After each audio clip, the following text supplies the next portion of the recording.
predchádzajúcom dieli sme videli ošetrenie celého tela a dnes sa pozrieme na našu tvár, ktorá môže byť po zime unavená a mdlá. Dnes budeme robiť sezónne okysličujúce ošetrenie, karambola a kaki. A vlastne toto ošetrenie robíme kvôli tomu, že pokožka je taká dosť vyčerpaná po zime, býva unavená alebo matná. Tým, že nám svieti menej slniečka, menej vitamínov príjmame, tak to vidno aj na tej pleti. A vlastne na jar my potrebujeme trošku viac oživiť tú pleť, ako keby ju tak znovu prebrať k životu. A na to nám vlastne poslúži táto karambola a kaki, ktoré nám vlastne hydratujú pokožku, takisto ju tonizujú a zároveň dodávame veľa vitamínu C, B5 a PP. Zároveň počas toho ošetrenia vlastne detoxikujeme pokožku, čiže ona sa ľahšie zbaví toxínov v pleti, a dochádza k lepšiemu bunkovému dýchaniu a tým pádom aj okysličeniu.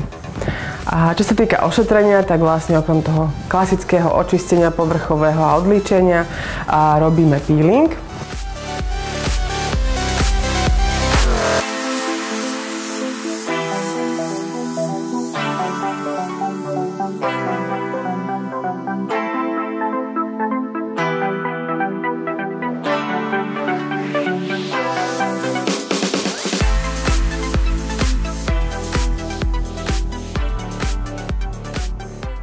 Peeling je vlastne ako keby taká maska 2 v 1, pretože po vypeelingovaní pokožky nechávame ho pôsobiť a vlastne tu dochádza k tej prvotnej detoxikácii pleti. V peelingu sa nachádzajú prírodné exfoliačné čiastočky, konkrétne z ryže, takže je to taký prírodný produkt.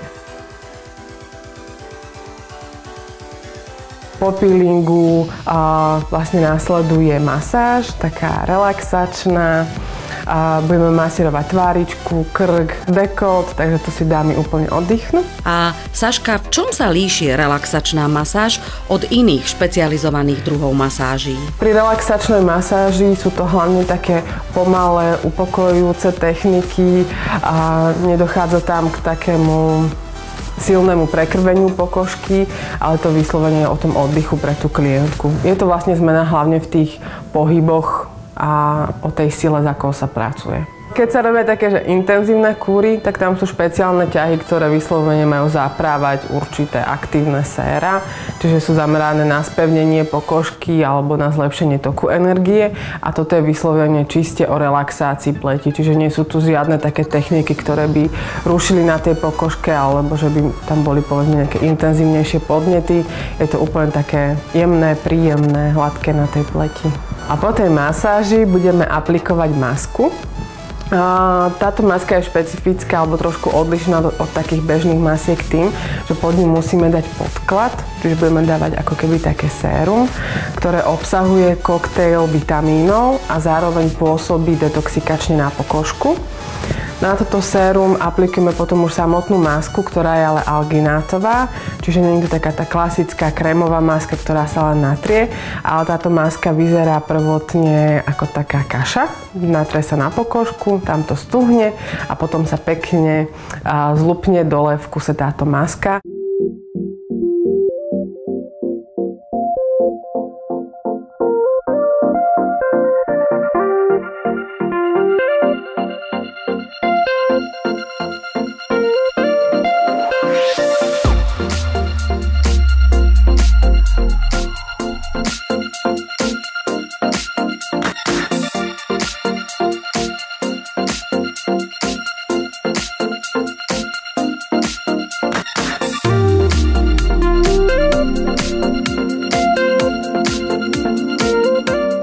A není potrebné ju vlastne vôbec nejako umývať, len trošku dočistiť s pleťovou vodou. A vlastne vďaka tej alginátovej maske, alebo tomu alginátu, to sérum, ktoré sa dáva pod tú masku, prejde oveľa hlbšie do pokožky, ako keby sme ho len tak natreli. Čiže sa dostane hlbšie do tých vrstiev pleti. Prečo práve takáto maska na sérum? Ako ten alginát pomôže? On ľahšie ako keby prenesie tie aktívne látky. Tým, že oni sa neodparia do vzduchu, tak pôjdu pekne krásne celé do pokožky. Lebo keď sú krémové masky, tak tie sa tiež vstrebávajú, ale čiastočne reagujú aj so vzduchom.